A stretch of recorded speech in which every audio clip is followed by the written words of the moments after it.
Hey guys, কি অবস্থা সবার? বাংলা সেন্সে হেয়ার। আশা করি তোমরা সবাই অনেক ভালো আছো। অনেকে আছো যারা বলতেছো, ভাই আপনি কেন আগের ক্লাসিকের এপিসোডগুলো শিপুদিনে দিচ্ছেন? আসলে এগুলা ক্লাসিকের এপিসোড নয়, এগুলা শিপুদিনেরই এপিসোড। এগুলোকে ফিলার এপিসোড বলা হয়। এগুলো বেশিরভাগই ব্যাক স্টোরিতে ভর্তি। তো এখন তো আর আমি এগুলো এপিসোডগুলো বাদ দিয়ে মূল কাহিনীতে চলে যেতে পারি না, তাহলে চ্যানেলে এপিসোডের গ্যাপ পড়ে যাবে। আর তোমরা জানো বাংলা সেন্সের চ্যানেলটি কোনো সাধারণ মজার ছলে করা কোনো আনপ্রফেশনাল চ্যানেল না। এইখানে সবগুলো প্রফেশনালভাবে আপলোড করা হয়। আমি জানি এখানে তোমরা যারা যারা আছো তাদের বয়স 18 বছরের কম, যার কারণে আমি 18+ কোনো কিছু নিয়ে আলাপও করি না। তাই আমি আসলে এগুলো ফিলার এপিসোড স্কিপ করতে পারবো না। তবে বলা যায় আর 2-3টা ভিডিও পরেই সেই হাই লেভেলের ব্যাটেলে চলে যাব আমরা। আজকে এক্সপ্লেন করব 3টি এপিসোড একসাথে, 183, 184 এবং 185। তাই ভিডিওটি শুরু করার আগে বাংলা সেন্সে চ্যানেলটিকে সাবস্ক্রাইব করে বেল আইকনটি প্রেস করে দাও। চলো আর কথা না বাড়িয়ে এপিসোডে ফেরা যাক। এই এপিসোডের শুরুতেই সাকুরা অনেক কষ্ট পেতে থাকে সোনাদের জ্ঞান না ফিরলে। সিজুনে বলে, চিন্তা করো না, লিরি সোনাদের সুস্থ হয়ে যাবে। তখন নারুটো এবং চুজি কতগুলো রাইস বল নিয়ে আসে। সাকুরা বলে, আমাদের দুজনের জন্য এতগুলো রাইস বল কেন? এই শুনে চুজি রাইস বলগুলো খেয়ে ফেলে এবং বলে, সমস্যা নেই, আমি অর্ধেক করে দিতে পারবো। সাকুরা এতে অনেক রেগে যায় চুজির উপর, কারণ চুজি সবসময় খাই খাই করে। আসলে এখনকার ফিলার এপিসোডগুলোতে ব্যাটেল না হলেও এগুলো কিন্তু অনেক মজার, তাই ভিডিওটি দেখতে থাকো। নারুটো সুনাদেকে দেখে অনেক কষ্ট পেতে থাকে, কারণ সুনাদে একদম শুকিয়ে গিয়েছে। এরপর সে বলে, তাহলে আমি যাই, ইচিরাকো রামেনের দোকান বানাতে সাহায্য করতে হবে। বলেই সে চলে যায়। সাকুরা বলে, নারুটো আসলেও খুব রামেন পছন্দ করে। এরপরে আমরা পাস্টে চলে যাই। নারুটো আচমকা সাকুরার মুখের উপর হাঁচি দিয়ে বসে। সাকুরা এতে রেগে নারুটোকে একটা ঘুষি মারে। পরের সিনে নারুটোকে ইচিরাকো রামেনের দোকান থেকে অনেকগুলো বাটি রামেন খেতে দেখা যায়। নারুটোর পেট বিশাল বড় হয়ে যায়। ইচিরাকো বলে, তুমি একটু বেশি খেয়ে ফেলেছ। নারুটো বলে, নিজেকে অসুস্থ মনে হচ্ছে। ইচিরাকো বলে, ডাক্তারের কাছে যাও, বেশি খেয়ে ফেলার জন্য তাদের কাছে একটা ইনজেকশন আছে। নারুটো এ শুনে ভয় পেয়ে যায়। এরপর নারুটো বাসায় এসে শুয়ে থাকলে কতগুলো মাস্ক পরা নিনজা ধোয়ার বম ছুড়ে দেয় নারুটোর দিকে। নিনজারা নারুটোর বডিতে ঢুকে পড়ে। তারা ব্লুটুথ ডিভাইসে বলে, টার্গেট কনফার্ম। এরপর সবাই নারুটোর দিকে ইনজেকশন ছুড়ে দেয়। নারুটো এগুলো এড়িয়ে যায় এবং বাইরে বের হয়ে আসে। তারাও বাইরে চলে আসে এবং নারুটোর দিকে ইনজেকশন ছুড়ে দিতে থাকে। নারুটো ইনজেকশনের হাতে দৌড়াতে থাকে, কারণ নারুটো ইনজেকশন দেখে প্রচুর ভয় পায়। এরপর তাদের মধ্যে একজন মাস্ক খোলে। সে আর কেউ নয়, সিজুনে। সিজুনে বলে, সে পালিয়ে গেছে, আবারও নারুটোকে টার্গেট করো। পরের সিনে সাকুরা সোনাদের অফিসে যায়। সোনাদে সাকুরাকে বলে, এখন ভিলেজে নিনজাদের অনেক কমতি রয়েছে, সহজ মিশন একা একাই পূরণ করতে হবে। তখনই সাকুরা পড়ে যায়। সিজুনে সাকুরাকে তুলতে গেলে সোনাদে বাধা দিয়ে বলে, সাকুরার কাছে যেও না। সোনাদে সাকুরাকে বলে, তোমার উপর কেউ কি হাঁচি দিয়েছিল? সাকুরা বলে, হ্যাঁ, নারুটো। এরপর সাকুরাকে হাসপাতালে ভর্তি করা হয়। সোনাদে এবং সিজুনে সেখানে মার্কসেবল স্যুট পরে প্রবেশ করে। সোনাদে বলে, সাকুরার বডির আচরণে বোঝা যাচ্ছে চাকরা ভাইরাসে সে আক্রান্ত। একবার এই রোগ হয়ে গেলে সে চাকরার আকার দিতে পারবে না এবং কয়েক মাস লাগবে সুস্থ হতে। নিনজাদের জন্য এটা একটা মারাত্মক ভাইরাস। সিজুনে বলে, কিন্তু নারুটো এতে ইনফেক্টেড হলো কিভাবে? সোনাদে বলে, নারুটো মিশনের জন্য বাইরের ভিলেজে গিয়েছিল, সেখান থেকে সে ইনফেক্টেড হয়েছে হয়তো। এই ভাইরাস পুরো ভিলেজ ছড়িয়ে যেতে পারে। নারুটোকে তাড়াতাড়ি ধরো এবং বন্দি করো। পরের সিনে নারুটো বলতে থাকে, কে আমার সাথে এমন করেছে? এই কাজটা কি ইচিরাকুর? নারুটো সরাসরি ইচিরাকো রামেনের দোকানে গিয়ে তার কলার ধরে ফেলে এবং বলে, আপনি কি আমার কথা ডাক্তারকে বলেছিলেন? সবগুলো ডাক্তার আমার পেছনে পড়ে আছে ইনজেকশন দেওয়ার জন্য। ইচিরাকো রামেন গায়ে নারুটোর কথা ঠিকমতো বুঝতেই পারে না। তখনই সব ডাক্তার এসে পড়ে ইনজেকশন নিয়ে। তারা ইনজেকশন নারুটোর দিকে ছুড়ে দিলে সেটি ইচিরাকোর পায়ে গিয়ে লাগে। নারুটো দৌড়ে চলে যায় সেখান থেকে। সে লুকিয়ে লুকিয়ে বলতে থাকে, তারা এমন কেন করছে? আমি তো শুধু একটু বেশি রামেন খেয়ে ফেলেছিলাম। যদি তারা এনিমি হয় তাহলে আমি কখনোই তাদের সামনে ধরা খাচ্ছি না। পরের সিনে সুনাদে সিজুনেকে রেগে বলে, তুমি কি করতে চাইছো? এতগুলো লোক মিলে তোমরা সামান্য একজন নারুটোকে ধরতে পারতেছো না? পরের সিনে নারুটোকে সেখানে ঘুমিয়ে পড়তে দেখা যায়। সকাল হয়ে গেলে নারুটো পুরো ভিলেজ স্তব্ধ দেখে। সে সাকুরার বাসায় গেলে জানলা দিয়ে দেখে সাকুরা বাড়িতে নেই। তখনই দূর থেকে নারুটোকে কেউ লেজার দিয়ে টার্গেট করে এবং ইনজেকশন ছুড়ে দেয়। নারুটো সেটাও ডজ করে ফেলে। নিনজাটি আবার নারুটোর দিকে ইনজেকশন ছুড়ে দিলে দেখা যায় সেটা নারুটোর শ্যাডো ক্লোন ছিল। তখনই আসল নারুটো তার কাছে চলে আসে এবং তার ইনজেকশনের বন্দুক ফেলে দেয়। নারুটো নিনজাটির মাস্ক খুলে দেখে তার কপালে হিডেন লিফের হেডব্যান্ড পরা। নারুটো এ দেখে বলে, তোমরা কেন আমার পিছনে পড়ে আছো? নিনজাটি বলে, ফিফথ হোকাগের অর্ডার এটা। নারুটো বলে, কেন? আর ভিলেজের সব লোক কোথায় গেল? নিনজাটি বলে, কেন সেটা আমাকে বলা হয়নি। আর ভিলেজের লোকেদের সেফ জায়গায় রাখা হয়েছে। তখনই সেখানে সিজুনে এসে নিনজাটিকে কতগুলো টুথপিকের মতো অস্ত্র দিয়ে মারে। নারুটো সিজুনেকে দেখে বলে, আপনি? সিজুনে সবাইকে টার্গেট করতে বলে নারুটোকে। নারুটো সেখান থেকেও পালিয়ে আসে এবং বলে, মনে হচ্ছে আমার গ্র্যানি সোনাদের সামনে গিয়ে কথা বলতে হবে। তখনই ছাদের ওপর থেকে সোনাদে চিল্লিয়ে বলে, নারুটো আমার কাছে আসো, তুমি আর পালাতে পারবে না। বলে সোনাদে একটা বড় সাইজের ঢোলে বাড়ি দেয়। এতে নারুটোর চারপাশের পিলার উঠে যায়। নারুটো এরপর কতগুলো শ্যাডো ক্লোন বানায়। সোনাদে বলে, তুমি এবার মাথা খাটিয়েছো, আমার কাছেও একটা ট্রিক্স আছে। বলে আবারও ঢোলে বাড়ি দেয়। এতে একটি জাল কতগুলো নারুটোকে ধরে ফেলে, কিন্তু দেখা যায় সবগুলো নারুটো শ্যাডো ক্লোন ছিল। নারুটো দৌড়াতে দৌড়াতে সামনে চৌজিকে দেখলে তাকে হেল্প করতে বলে। চৌজি বলে, আমায় মাফ করে দিও নারুটো, কিন্তু এটাই আমার অর্ডার। বলে এক্সপেনশন জুৎসু ব্যবহার করে নারুটোকে কতগুলো শ্যাডো ক্লোন ধ্বংস করে ফেলে চৌজি। এরপর আবারও টেনটেনের সামনে কতগুলো শ্যাডো ক্লোন চলে আসে। টেনটেন স্ক্রোল বের করে একটি জুৎসু পারফর্ম করে, এতে নারুটো ক্লোন গায়েব হয়ে যায়।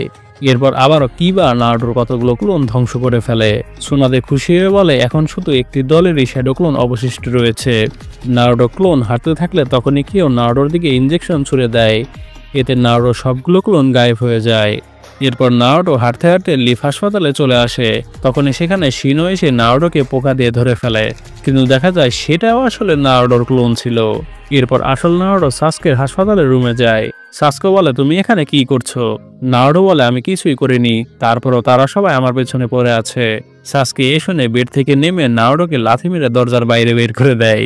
তখনই সেখানে সুনাদে মাস্ক এবং স্যুট পরে নারুটোর সামনে চলে আসে এবং সবাই নারুটোকে ধরে ফেলে। পরের সিনে সুনাদেকে সাকুরার রুমে দেখা যায়। সিজনে বলে, নারুটো বা সাকুরা তাদের দুজনের মধ্যে কারোরই চাকরা ভাইরাস রোগ হয়নি। সুনাদে বলে, তাহলে সাকুরা বেডে পড়ে আছে কেন? সিজনে বলে, সে একটু ক্লান্ত এই জন্য। সুনাদে বলে, তার মুখ লাল হয়ে গেছে। সিজনে বলে, এটা নারুটোর হাঁচির অ্যালার্জি থেকে।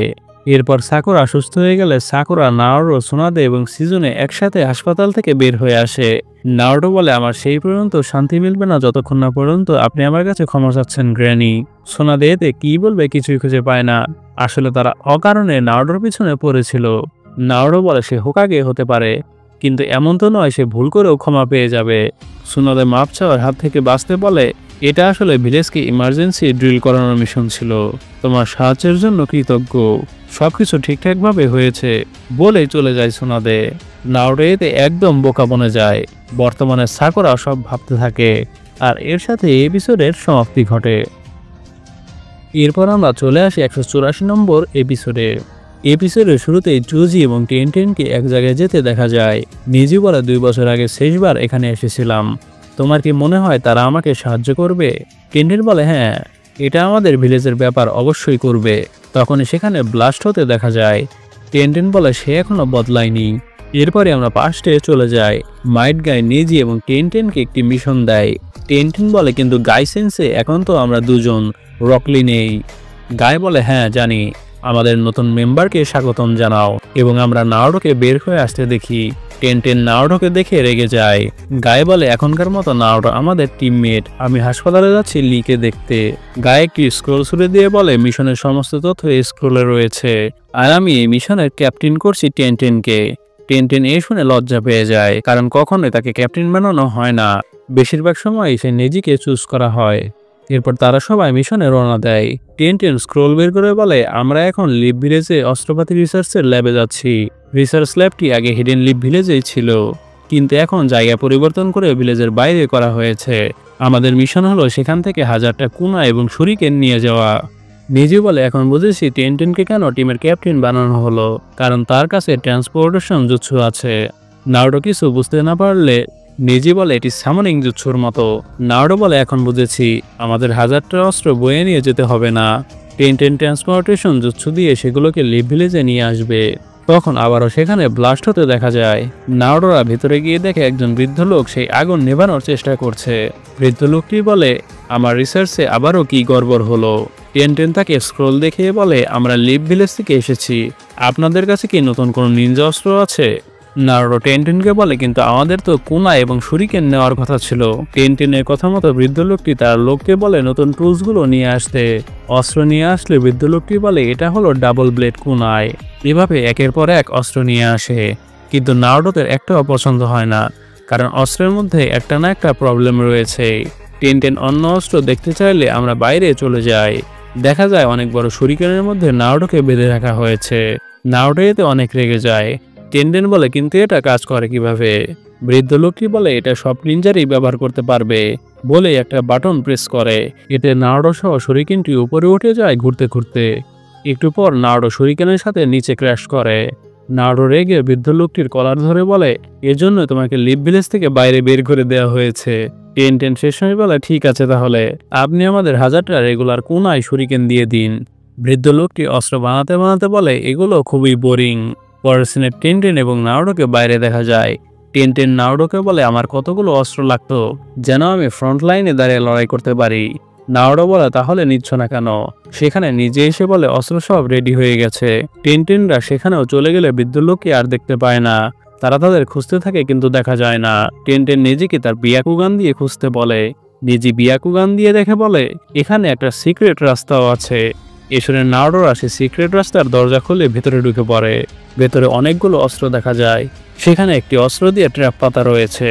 নারুটো দৌড়ে সামনের দিকে যেতে চাইলে টেনটেন নারুটোর জামা ধরে আটকিয়ে ফেলে এবং তাকে যেতে মানা করে। এরপর সামনে একটি পাপেটের মধ্যে টার্গেট দেখতে পারলে নিজে সেই টার্গেট কোনায় ছুঁড়ে মারলে তা লাগে না। এতে করে নারুটোদের দিকে অনেকগুলো কোনায় ছুঁড়ে আসে। নিজে রোটেশন জুৎসু ইউজ করে গোল গোল ঘুরে সেই কোনায় আটকিয়ে ফেলে সব। এরপর টেনটেন টার্গেট কোনায় ছুঁড়ে দেয়। টেনটেন ঠিকভাবে টার্গেটে লাগাতে পারে, এতে সামনে ট্র্যাপ চলে যায়। আবার অনেকগুলো পাপেট চলে আসলে টেনটেন স্ক্রোল বের করলে কতগুলো কোনায় দিয়ে পাপেটগুলোকে মেরে ফেলে। এরপর তারা একটি রুমে ভেতরে চলে যায়। ভেতরে অনেকগুলো অস্ত্র দেখা যায়। টেনটেন এতগুলো অস্ত্র দেখে খুশি হয়ে যায়। টেনটেন বলতে থাকে, আমি সবগুলো অস্ত্র বাড়িতে নিয়ে যাব। তখনই সেখানে বৃদ্ধ লোক এসে বলে, কখনো না, আমি আমার অস্ত্র যে কাউকে দিতে পারি না, আমি তাকেই দিব যে এতগুলো চালাতে অনেক এক্সপার্ট। টেনটেন বলে, আমি নিনজা অস্ত্র দিয়ে অনেক ট্রেনিং করেছি, আমি এগুলোকে চালাতে পারবো। এ শুনে বৃদ্ধ লোকটি বলে, তাহলে আমাদের দেখাও কেমন ট্রেনিং করেছো। তখনই বাইরে বিস্ফোরণের শব্দ শোনা যায়। বৃদ্ধ লোক বাইরে গিয়ে দেখে এনিমিরা তাদের অ্যাটাক করে অস্ত্র চুরি করে নিয়ে যেতে এসেছে। বৃদ্ধ লোকটি বলে, আমি কখনোই তোমাদের আমার অস্ত্র দেব না, আমি শুধু লিভ ভিলেজের সাথে কাজ করি। সেখানে টেনটেনরাও চলে আসে। তখন নেজি এবং নারুটো অ্যাটাক করতে গেলে তাদের অ্যাটাক এনিমিদের বিরুদ্ধে কোনো কাজই দেয় না। এনিমিরা একটা শিল্ড নিয়ে নিজের সবগুলো অ্যাটাক আটকিয়ে ফেলে। বৃদ্ধ লোকটি এনিমিদের হাতের অস্ত্র দেখে বলে, এটা কিভাবে হলো? তাদের কাছে আমার অস্ত্র কিভাবে এলো? এ শুনে বৃদ্ধ লোকটির লোক মাথা ঝুঁকিয়ে ক্ষমা চেয়ে বলে, এসব আমার দোষ, আমি তাদের কাছে অস্ত্র দিয়েছিলাম কারণ আমার মনে হচ্ছিল লিভ ভিলেজ আমাদের হেল্প করছে না। এ শুনে বৃদ্ধ লোকটি অনেক রেগে যায়। এরপর অ্যানিমিরা চাবুকের মতো অস্ত্র দিয়ে নারুটোকে মারে। নারুটো এতে শুয়ে পড়ে। এরপর তারা নিজের দিকে গোল বম ছুড়ে দেয়। তখনই নারুটো রাসেনগান নিয়ে আসে অ্যাটাক করতে, কিন্তু তারপরও হিট করতে পারে না। অ্যানিমিরা নারুটোকে অস্ত্র দিয়ে বাড়ি দিয়ে দূরে সরিয়ে দেয়। এরপর ফাইনালে টেনটেন লড়াই দেখা বাদ দিয়ে লড়াইয়ে জয়েন করে। টেনটেন একটি স্ক্রোল ব্যবহার করে অস্ত্র নিয়ে আসে, যেগুলো বৃদ্ধ লোকেরই অস্ত্র। অস্ত্রটি বিশাল আকারের দেখা যায়। টেনটেন নিজে অবাক হয়ে যায়, সে কখনো ভাবতেও পারেনি এমন অস্ত্র তার কাছে আছে। নারুটো এবং নেজি এদিকে খুশি হয়ে যায়, কিন্তু অস্ত্রটি অনেক বড় হয় এবং ভারী হওয়ার কারণে টেনটেন নিজে বুঝতে পারতেছিল না এটা কিভাবে ইউজ করবে। এরপর অ্যানিমিরা টেনটেনকে অস্ত্র দিয়ে অ্যাটাক করতে আসলে নেজি কুনাই দিয়ে তাদের অ্যাটাক থামায়। নারুটো সেরকম বানিয়ে অ্যাটাক করতে গেলে অ্যানিমি তার শিল্ডের থেকে অনেকগুলো সেনবনের মতো অস্ত্র তাদের দিকে ছুড়ে দেয় এবং নারুটো সবগুলো ক্লোন ধ্বংস হয়ে যায়। তখনই টেনটেন নারুটোদের বলে দূরে সরে যেতে। টেনটেন ফাইনালি অস্ত্রটি কন্ট্রোল করতে সক্ষম হয় এবং অস্ত্রের থেকে অনেকগুলো বুলেট বের করে অ্যানিমিদের মারে। এতে অ্যানিমিরা একদম শুয়ে পড়ে থাকে। এরপর টেনটেনের সেই অস্ত্রটি বৃদ্ধ লোকটি নিয়ে নেয়। এতে টেনটেনের মন খারাপ হলে নারুটো বলে, মন খারাপ করো না, তুমি টিমের ক্যাপ্টেন হয়ে ভালো কাজ করেছো। বর্তমানে টেনটেন সেদিনের কথা ভাবতে থাকে এবং সেই অস্ত্র রিসার্চ ল্যাবে চলে যায়। আর এর সাথে এপিসোডের সমাপ্তি ঘটে। এরপর আমরা চলে আসি 185 নম্বর এপিসোডে। এপিসোডের শুরুতে আমরা সেই অস্ট্রিচকে দেখতে পাই। সেই ছোট ছোট অস্ট্রিচদের বলে, আমার সব থেকে বড় শত্রু হলো নারুটো উজুমাকি, কিন্তু তার এখন খারাপ সময় যাচ্ছে। আবার সাসকেও ভিলেজ ছেড়ে চলে গেছে। এখন তোমাদের আমি নারুটো এবং আমার স্টোরি বলছি। এরপর আমরা আবারও পাস্টে চলে যাই। সোনাদে নারুটোকে একটি পাখি ধরার মিশন দেয়। নারুটো এই মিশন নিতে চায় না, কারণ সে এমন ছোটখাটো মিশন নেবে না। সোনাদে তারপরও নারুটোকে পাখির ছবি দেয়। নারুটো ছবি দেখে বলে, এটা তো সেই অস্ট্রিচ যেটা কাকাশি সেন্সের সাথে আমরা ভিলেজে নিয়ে এসেছিলাম, সে আবারও পালিয়ে গেছে। সোনাদে বলে, অস্ট্রিচটি একটি নিনজা অস্ট্রিচ, তাই তুমি ভুল করবে যদি ভাবো তোমার মিশন হলো শুধু অস্ট্রিচকে ধরা। এরপর সেখানে কোটেটসু এসে পড়ে। সোনাদে কোটেটসুকে বলে, আমি তোমায় এই মিশনের ক্যাপ্টেন করছি। এ শুনে কোটেটসু একই সাথে অবাক এবং খুশি হয়। সোনাদে বলে, অস্ট্রিচটি হিডেন লিফের ট্রেনিং গ্রাউন্ড থেকে পালিয়ে গেছে, দেখে শুনে যেও, সেখানে যাওয়া বারণ। আমি নিজেই ছোটবেলায় সেখানে যাওয়ার সাহস করতাম না। কোটেটসু, নারুটো, শিনো এবং রকলি চলে যায় মিশনে। তারা সেই ট্রেনিং গ্রাউন্ডের তালা খুলতে থাকে। এরপর আবারও সোনাদেকে দেখা যায়। সোনাদের অফিসে ইজুমু এসে বলে, কি লেডি সোনাদে, আপনি কোটেটসুকে ক্যাপ্টেন বানিয়ে মিশনে পাঠিয়েছেন, কিন্তু আমায় তার সাথে পাঠাননি। সোনাদে রেগে বলে, বাচ্চাদের মতো করা বন্ধ করো। পরের সিনে আমরা নারুটোদের ট্রেনিং গ্রাউন্ডের ভিতরে ঢুকে পড়তে দেখি। কোটেটসু এরপর ডাইরেকশন দেওয়া শুরু করে। কোটেটসু বলে, নারুটো তুমি সামনে থাকবে, তোমার পেছনে আমি থাকবো। এরপর শিনো, তুমি তোমার বাম এবং ডান পাশে খেয়াল রাখবে, আর শেষে থাকবে রকলি। শিনো বলে, কিন্তু আমার শেষে দিলে ভালো হবে, কারণ আমি পোকার মতো পেছনেও দেখতে পারি। কোটেটসু বলে, ঠিক আছে শিনো, তুমি পেছনে থাকবে। নারুটো, এবার যাও। নারুটো যেতে যেতে কোটেটসুকে জিজ্ঞেস করে, কিন্তু অস্ট্রিচকে কোথায় পাবো? কোটেটসু বলে, এটা তো আমিও জানি না, আমি ভেবেছিলাম লেডি সোনাদে তোমায় বলেছে তার লোকেশন। নারুটো বলে, আমি শুধু তার চেহারা জানি আর কিছুই না। এই শুনে কোটেটসু চিল্লিয়ে বলে, লেডি হোকাগে, আপনি আমাদের সাথে সেন্সরি টাইপের নিনজা কেন পাঠালেন না? শিনো বলে, আমি আমার পোকা দিয়ে খুঁজতেছি। এরপর তারা হাঁটতে থাকে। শিনো হাঁটতে হাঁটতে তার পোকা দিয়ে খোঁজাখুঁজির কাজ চালিয়ে যেতে থাকে। তখনই তাদের সামনে অস্ট্রিচকে দেখা যায়। শিনো নারুটোকে বলে, তুমি অস্ট্রিচের মনোযোগ নষ্ট করো, এই সুযোগে আমি আমার পোকা দিয়ে তাকে ঘিরে ফেলবো। নারুটো অস্ট্রিচের সাথে কথা বলতে থাকলে শিনো চেষ্টা করে থাকে, কিন্তু পারে না। কোটেটসু জিজ্ঞেস করে, কি হলো? শিনো বলে, আমার পোকা কাজই করছে না। আমরা দেখতে পারি শিনোর পোকা একটি ফুলের মতো গাছ খেয়ে ফেলছে। শিনো এদের ভয়ে বলতে থাকে, আমার অর্ধেক পোকা তারা খেয়ে ফেলছে। এরপর কোটেটসু, রকলি এবং নারুটো অস্ট্রিচের পেছনে দৌড়াতে থাকে। অস্ট্রিচ হঠাৎ করে থেমে যায় এবং নারুটোদের কাছে ছুটে আসে অ্যাটাক করার জন্য। একটি ক্যাঙ্গারু এসে পড়ে। ক্যাঙ্গারুটি রকলির সাথে ফাইট করতে থাকে। অস্ট্রিচটি নারুটোর দিকে ছুটে এসে বলে, আমি তোমায় দেখে নেব নারুটো। এই শুনে নারুটো অবাক হয়ে যায়, কারণ তার জানা ছিল না যে অস্ট্রিচ কথা বলতে পারে। অস্ট্রিচটি এসে নারুটোকে লাথি মেরে ফেলে দেয়। নারুটো ব্যথায় একবার শুয়ে পড়ে। কোটেটসু বলে, আমি টিম ক্যাপ্টেন, আমি তোমায় মারবো এবার। বলে কোটেটসু অ্যাটাক করতে আসে, কিন্তু উল্টে কোটেটসু অস্ট্রিচের মার খায়। সে একের পর এক মার খেতেই থাকে। তখন কোটেটসুর চোখে ইজুমোর কথাগুলো ভাসতে থাকে। কোটেটসু বলে, এখন কি তাহলে আমি অস্ট্রিচের হাতে মরতে চলেছি? কারণ এমন ফ্ল্যাশব্যাক তো মরার আগেই দেখা যায়। অস্ট্রিচ আবারও লাথি মারতে মারতে নারুটো শুরিকেন ছুড়ে দেয় অস্ট্রিচের দিকে। কোটেটসু বলে, নারুটো, এখন আমাদের এখান থেকে চলে যাওয়া উচিত। অন্যদিকে রকলি পেঙ্গুইনের সাথে লড়াই করতে থাকে। তারা তাইজুৎসুতে ফাইট করতে থাকে। রকলিও শেষমেশ পেঙ্গুইনের হাতে মার খায়। তখনই শিনো এসে রকলিকে বলে, এখনকার মতো ফিরে চলো। এরপর নারুটোরা এক জায়গায় জড়ো হয়। শিনো বলে, তারা কোনো সাধারণ প্রাণী নয়। এরপর তারা একসাথে মিলে ফাইট করার জন্য বের হয়। তখন অস্ট্রিচ এসে নারুটোকে বলে, এখান থেকে চলে যাও তোমরা, এটা প্রাণীদের জায়গা, তোমাদের নয়। শিনো পোকা দিয়ে তাদের ধরতে গেলে আবারও একটি প্রাণী শিনোর পোকা খেয়ে ফেলে। এরপর Naruto shadow clone jutsu perform করলে অস্ট্রিচটিও অনেকগুলো ক্লোন তৈরি করে। এ দেখে কোটেটসু হতবাক হয়ে যায়। অস্ট্রিচরা নারুটো সবগুলো ক্লোন ধ্বংস করে ফেলে এবং আসল নারুটোকে লাথি মারতে থাকে। শিনো একটি প্রাণীর সাথে লড়াই করতে থাকে। রকলি পেঙ্গুইনের সাথে ফাইট করতে থাকে। এরপর কোটেটসু স্ক্রোল ইউজ করে একটি অস্ত্র বের করে অস্ট্রিচকে মারতে গেলে অস্ট্রিচটি সাবস্টিটিউশন জুৎসু ব্যবহার করে সেখান থেকে চলে যায়। অস্ট্রিচটি কোটেটসুর পেছনে এসে লাথি মারে। কোটেটসু আবারও এটি ইজুমোর কথা ভাবতে থাকে। অস্ট্রিচটি এরপর উপরে লাফ দিয়ে কোটেটসুর উপরে পড়তে গেলে ইজুমো কোটেটসুকে বাঁচিয়ে ফেলে। এরপর ইজুমো এবং কোটেটসু মিলে ফাইট করতে থাকে এক অস্ট্রিচের সাথে। ইজুমো মুখ দিয়ে পানি বের করে, যা আঠার মতো অস্ট্রিচকে আটকিয়ে ফেলে। কোটেটসু তার জুৎসু দিয়ে দৌড়ে আসে অস্ট্রিচকে মারতে। তখন অস্ট্রিচটি বলে, থামো এখন। কোটেটসু বলে, একদমই না, এবং অস্ট্রিচটিকে অস্ত্র দিয়ে মারতে সক্ষম হয়। এরপর রকলি এবং শিনো প্রাণীদের সাথে ফাইট করে জিতে যায়। অস্ট্রিচকে ফাইনালি তারা ধরে ফেলে। ইজুমো এবং কোটেটসু একে অপরের সাথে কথা বলতে থাকে। কোটেটসু ইজুমোকে ধন্যবাদ জানায়। নারুটো অস্ট্রিচের ঠোঁট ধরে বলে, তুমি যতবারই পালাবে আমি তোমায় ততবারই ধরে ফেলবো। বর্তমানে এসব স্টোরি অস্ট্রিচটি তার বাচ্চা অস্ট্রিচদের বলতেছে। তখনই নারুটো সেখানে এসে পড়ে এবং বলে, তুমি আবারও তাহলে পালিয়ে গেছো? এ শুনে অস্ট্রিচ বাচ্চাদের নিয়ে দৌড়াতে থাকে। আর এর সাথে এপিসোডের সমাপ্তি ঘটে। তো গাইস, এপিসোডগুলো কেমন লাগলো? আসলে এখনকার এপিসোডগুলো একটু কমেডি, তোমাদের ভালো লাগার মতো এপিসোড। যদি তোমাদের ফানি এপিসোডগুলো ভালো লাগে, তাই ভিডিওটি ভালো লাগলে অবশ্যই বাংলা সেন্সে চ্যানেলটিকে সাবস্ক্রাইব করে বেল আইকনটি প্রেস করে দাও। আর বাংলা সেন্সের সাথেই থাকো। ধন্যবাদ।